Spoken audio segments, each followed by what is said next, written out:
Oui, mes bien-aimés, la suite de notre cinquième partie. Voici la sixième partie, toujours dans notre chapitre au regard de la prophétie. Et si vous comparez le temps de Noé à notre temps actuel, à notre époque actuelle, mes bien-aimés, vous pourrez lire Matthieu chapitre 24, versets 36 à 42, et Genèse, le Bereshit, chapitre 6, à partir du verset 1 à 22, en rapport notamment avec ce chapitre au regard de la prophétie. Pourquoi nombreux ne seront pas enlevés? Pourquoi, mes bien-aimés, nombreux n'iront pas au ciel?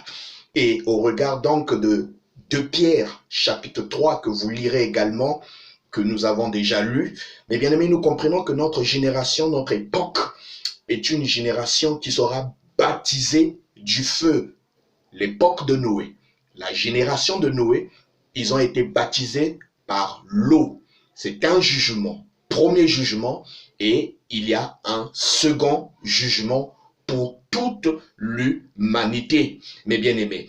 Et nous remarquons que cette génération est une génération de moqueurs.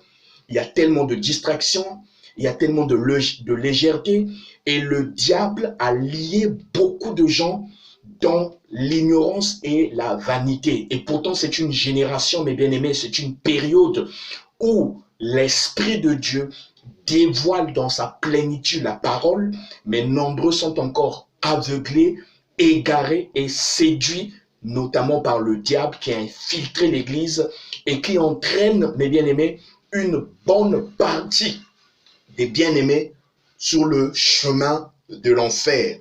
Le jugement de Dieu est proche. Notre génération est la dernière génération, mes bien-aimés, qui verra effectivement le retour d'Israël sur sa terre. Et nous avons vu cela depuis le 14 mai 1948, après la Seconde Guerre mondiale. Israël, le peuple d'Israël, les Juifs, les Yéhoudim sont revenus sur leur terre, mes bien-aimés. La prophétie s'est accomplie. Ce que Dieu a déclaré, cela va s'accomplir. Et si cela s'est accompli, cela veut dire que l'enlèvement est une réalité. Nous voyons déjà la manifestation des signes, mes bien-aimés, avant-coureurs du jour de la rédemption. Nous voyons les signes avant-coureurs de l'installation, de la manifestation de l'Antéchrist. Les événements prophétiques et eschatologiques sont devant nos yeux, mais nombreux, mes bien-aimés, ne comprennent pas pourquoi. Parce qu'ils n'ont pas le collier qui leur permet d'ouvrir les yeux aux réalités de ce monde. Et si nous lisons Matthieu chapitre 13, le Seigneur lui-même a dit, mes bien-aimés, qu'il a aveuglé certains, mais d'autres comme nous, mes bien-aimés, Dieu nous révèle le contenu de sa parole. Et au travers notamment les 7 sceaux qui ont été brisés, dévoilés, nous comprenons énormément de choses. C'est pourquoi les enseignements, c'est pourquoi ce que nous apportons au peuple de Dieu, au travers, mes bien-aimés, de ces prédications et ces enseignements, nous permettent d'être des hommes meilleurs, des femmes meilleures, et nous nous préparons pour ce jour de grâce. Et à propos des 10 vierges, mes bien-aimés, dans Matthieu chapitre 25, versets 1 à 13, nous aurons tout un chapitre et une vidéo sur ce thème des 10 vierges, mes bien-aimés. Beaucoup seront surpris. Beaucoup seront surpris. Surpris de rester et d'autres partiront.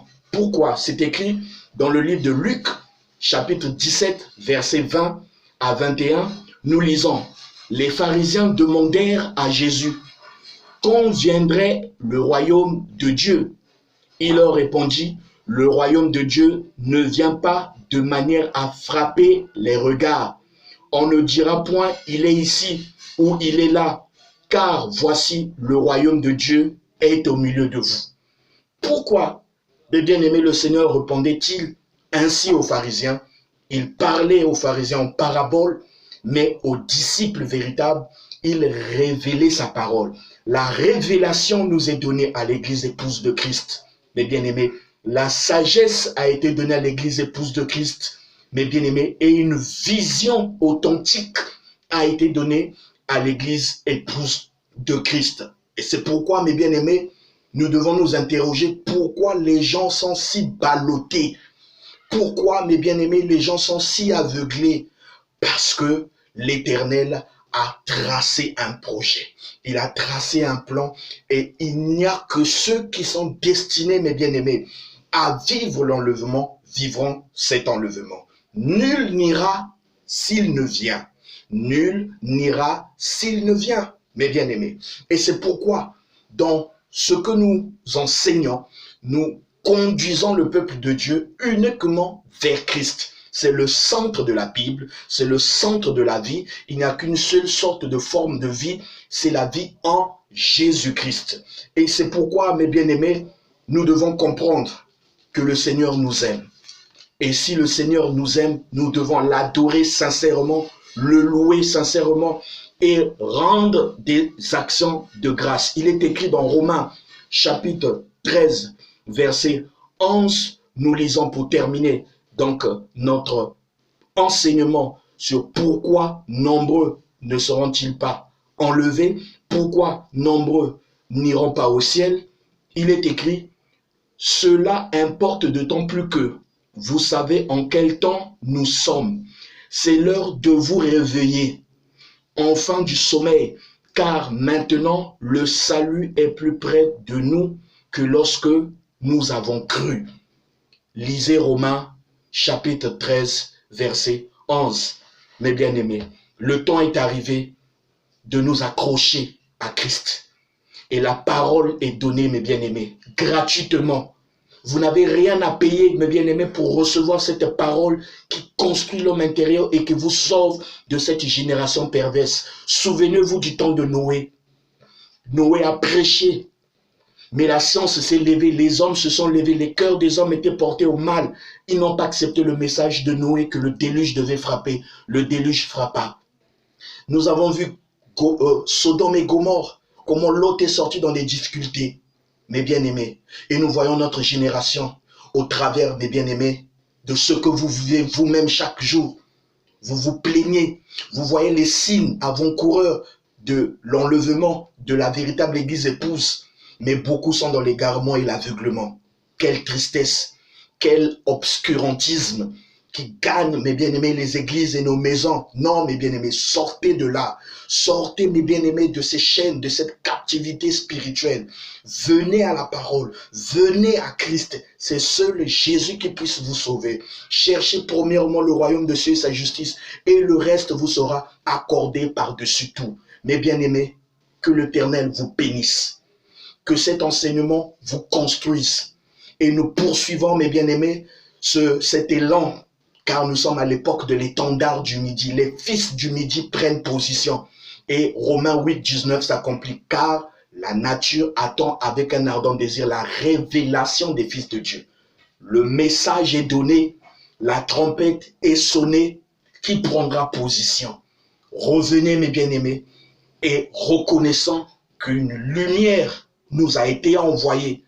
Et cela est écrit dans Jean chapitre 1, du verset 1 au verset 14. Si la parole s'est faite chair en Christ, cette même parole doit se faire chair dans l'épouse. Et l'épouse, ce sont des individus partout dans le monde. Le diable s'est levé afin d'entraîner une masse, une ribambelle de personnes pour l'enfer.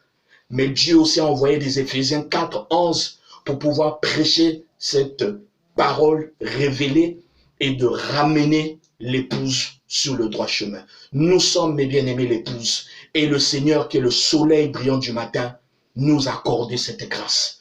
Que la grâce de Dieu vous bénisse. Voici, mes bien-aimés, nous poursuivons nos enseignements. Visitez notre chaîne YouTube et vous serez édifiés au travers donc de tous ces enseignements et ces prédications. C'est votre bien-aimé frère, le docteur Odessène, et nous continuons cette œuvre au travers des séminaires bibliques et des conférences bibliques. Shalom à tout le monde, shalom aux hommes de Dieu, shalom aux bien-aimés frères. Nous vous aimons, nous voulons qu'un grand nombre de personnes soient sauvées, soient libérées de l'ignorance et de la vanité de ce monde. Venez à Christ, aimez la parole, que le Saint-Esprit vous remplisse, que le Seigneur soit glorifié. Shalom, shalom, à bientôt. Amen.